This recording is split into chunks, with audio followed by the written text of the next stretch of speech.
The mountain god Tan Vien.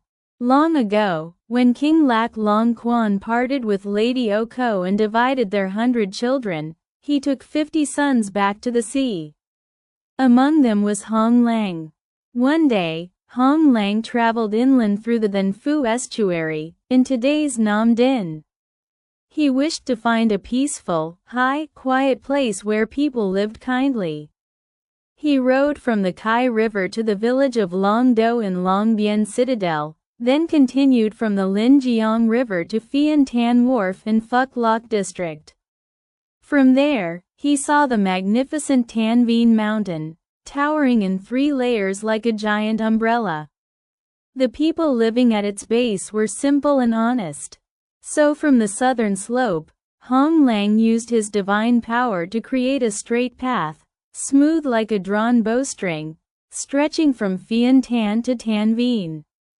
The road passed through the fields of Vai Dong, Nam Ton, Thach Ban, Van Mong, and climbed all the way to the highest peak, where he chose to live.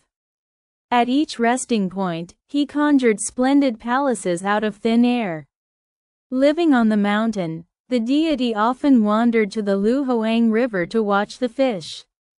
Whenever he found a beautiful landscape, he visited it, and everywhere he set foot, a divine pavilion appeared for him to rest. Seeing these traces, villagers would later build temples and shrines to honor him. Another legend of Tan Vien. There is another tale that says the mountain god, though descended from King Lak Long Kwan, was abandoned as a newborn in the forest. A woodcutter found him and raised him, naming him Kimang.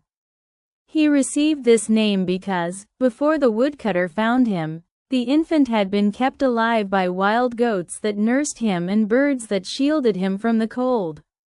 Kimang grew quickly and followed his adoptive father into the forest every day to chop wood. One day, he tried to cut down a massive ancient tree. He swung his axe from morning until dusk, but the tree would not fall. Tired, he went home. The next morning, when he returned, he was shocked to see that all the axe marks had completely healed. He tried again, an entire day chopping, yet the next dawn the tree still looked untouched. Determined, Kimang decided to keep trying. That night, he hid near the tree to see what was happening. Around midnight, an old woman appeared, tapping the tree with her staff. As she walked around it, every cut healed instantly. Kimang jumped out and demanded to know why she was ruining his hard work. The old woman replied, "I am the goddess Tai Bok. I rest upon this tree. I cannot allow it to be cut." Kimang protested, "But if I cannot cut wood, how will I survive?" The goddess handed him a magical staff and said, "This staff can cure every illness. If someone is in pain, tap the staff on their wound and they will be healed. I give this to you so you may save lives." Kimang accepted the staff and gave up woodcutting, choosing instead to heal the sick. One day, he passed a riverbank and saw children beating a snake with a crown-like mark on its head. Knowing it was no ordinary snake, he tapped it with the divine staff. The snake came back to life and slipped into the river. A few days later, a finely dressed young man arrived with treasures of gold and gems. He bowed and said, "My lord, I am Tiu Long Hao, son of the Dragon King of the Southern Sea. I was the snake you saved. I have come to thank you." Kimang refused the gifts.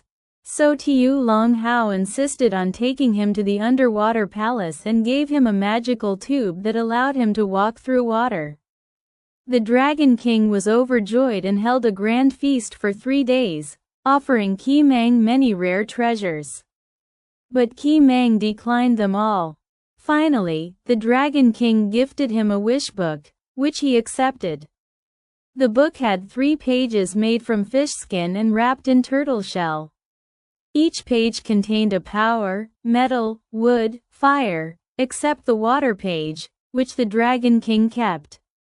Curious, Kimang tried the book.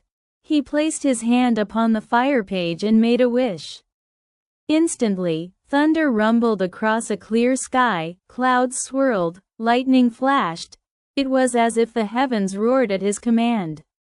He placed his hand upon the wood page and wished to see a forest move. Immediately, the trees marched forward like a great army. Satisfied, Qi Mang closed the book. From that day on, his power and authority were unmatched. He traveled everywhere, helping all who needed him. Later, passing by the Nfu estuary, he journeyed upstream to Tan Vien Mountain and chose to live there forever.